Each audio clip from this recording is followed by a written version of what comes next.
Hi everyone and welcome back to my channel. I'm David and today I'm going to share an experience with you that I've had back in 2012 when a group of friends and I went to Glastonbury in the United Kingdom to witness the transit of Venus, which is an astronomical event that takes place maybe once every 100 years. The next one is due to occur in the year 2117, so we'll probably be all long gone by then. But anyway, Glastonbury is actually known as the heart chakra of the planet. There's different areas around the world that represent each chakra, kind of like the chakras in our own bodies. And Glastonbury is known as the heart chakra. And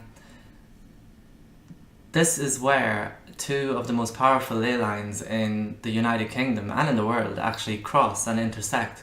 These are called the Michael and Mary lines. And this kind of intersection, where they meet at the intersection, is Glastonbury, and this is what gives Glastonbury its sort of powerful, kind of energetic, it kind of creates an energetic vortex in Glastonbury. So yeah, it's a quirky, as a result, it is a quirky village. You only have to go there once to see that it's different than other places in the UK. So the group of friends and I went over to Glastonbury to witness this event. And the night before the transit of Venus, we actually went up to the Glastonbury Tor, which is this kind of hill in Glastonbury. It's a really cool hill. You just climb up it a wee bit. It doesn't take too long to walk up it, maybe a half an hour or so. But it's a really cool hill that you can just sit on, and you can actually feel the heart energy of the world just by sitting on this hill. It's really amazing. It's such an amazing place and I love it. I've been back since then. And so we went up to the Tor, the Glastonbury Tor, the night before the transit of Venus. And when we got up there was actually a crowd of people gathered, and they were all playing different instruments and drums and singing, kind of like in kind of like a dedication to the planet Venus, which is like the feminine energy. It was kind of like a dedication to the feminine energy, and this is what people were there to celebrate. So yeah, we joined the group and we were singing with them and dancing, and it was such a fun night. It was really cool. But eventually it started to get late, and most of the people in our group decided to go back home. There were just four of us left, and it was myself and my friend Paul and another two girls that came over with us. But they actually, about a half an hour or an hour later, they decided they wanted to go back to their B&B too. So myself and Paul, we had no intentions of going anywhere. We were kind of enjoying the vibes, so we decided to leave the two girls back home to their B&B, and we wanted to come back to the tour when we dropped them off.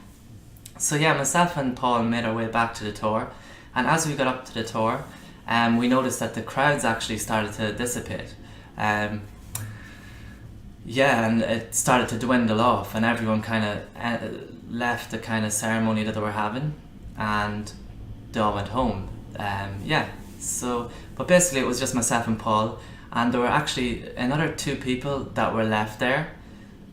One was called Samantha, and another was called Manuel. So we were just sitting up on the Tor that night. This would have been well after 12 o'clock, and we were just getting to know each other and having fun and talking and whatever. But it was I remember it being a really cold night as well, and so we had blankets and stuff. We were like kind of wrapped up. There's actually a cathedral on the top of this Tor, on the top of this hill, and it's called the St. Michael Cathedral. So myself, Sam, Paul and Manuel were all in this cathedral, and it was starting to really get cold. So Sam actually had a blanket, and the two of us just huddled under the blanket. But Paul and Manuel, they thought they had an idea to keep themselves warm, that they'd actually go outside the cathedral that we were sitting in. It's an open roofed cathedral. So Paul and Manuel went outside of this while me and Sam sat inside. And the two of them were having such fun. I could hear them, and they were laughing and giggling like wee kids. They were jumping on each other's backs and giving each other piggybacks and running around fast around the cathedral on the top of the hill just to keep warm. It was pretty funny, like, to listen to them having so much fun and stuff. But eventually they came back into the cathedral, and we all just sat there talking in the middle of the night, maybe about 2 o'clock in the morning, 1:30, and we were just talking about different spiritual concepts and stuff about consciousness and UFOs, when suddenly Manuel was a very interesting character, to say the least. He was a hitchhiker, and I think he was from America, but I think he was from Oregon. He was hitchhiking across Europe and just decided to stop off in Glastonbury.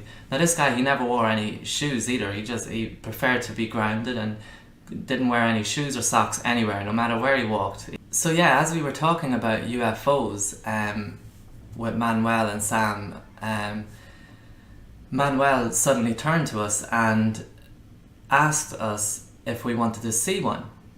And we all just kind of looked at each other like, what's he talking about? And he just continued by asking us to come and follow him outside of this cathedral that we were in.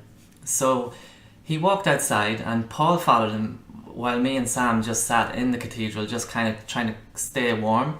And yeah, I could hear Paul and Manuel talking outside of this cathedral. They were just standing on top of this, on the tower, on the hill. And Manuel was saying to Paul, telling Paul to look up at a direction in the sky. And suddenly I could hear Paul shouting out, quick, quick, quick. He was calling for me. He was shouting, David, David, quick, quick, run, come out, you're going to miss this, guys, you're going to miss this. And so myself and Sam ran out of the cathedral, and we ran over to Paul and Manuel, and as we looked up in the sky, this disc just came down, and it was just a bright white disc. It just came down and hovered for, I'd say, about 10 seconds at the most. And as it was hovering there, it just let off this flash of light, a big bright flash of light, and then just darted off into the sky. Just the quickest I've ever seen anything move. It just blinked and then away, gone, away into the sky. And we were all just looking at each other in complete amazement. I don't understand how Manuel knew that a UFO would appear exactly at that moment. There's just so many cool people that I've met in the world, and he's definitely one of them. Yeah, so we went back into the cathedral after this event, and we were discussing it. And yeah, this would have been about 3 in the morning then, and yeah, so we just sat in the cathedral that night and we were just talking and kept talking for the rest of the night. We didn't get any sleep, and we stayed there until the crowds of people started to gather once again. Maybe about 6:30 in the morning, crowds started to gather again to witness the transit of Venus, which was to take place around about, I think it was about 7 or so. And yeah, so these about 100 people gathered on the tour the next morning, and myself and Sam just were still sitting together in like a blanket, and that's where I actually took this photo, which I think is pretty cool. Yeah, and Paul was just to the right of us with Manuel. And yeah, that was that experience. That was the Glastonbury UFO. Now, when we got down from the tour that morning, I remember going to a shop, and we were talking to different people in different shops, and they were actually asking us if we saw any UFOs. So it's a thing that the people of Glastonbury actually know about, which is kind of cool. Like, it's just a really cool place, and I highly recommend you visit it. A lot of crop circles actually pop up in Glastonbury a lot as well, which is pretty cool. Yeah, so that was my story about the transit of Venus and the Glastonbury UFO. I hope you enjoyed the video, and I will be back with more soon. But in the meantime, if you could hit like and subscribe to my channel, that'd be really cool. And I will chat to you again soon. Thank you so much for watching, and have a beautiful day.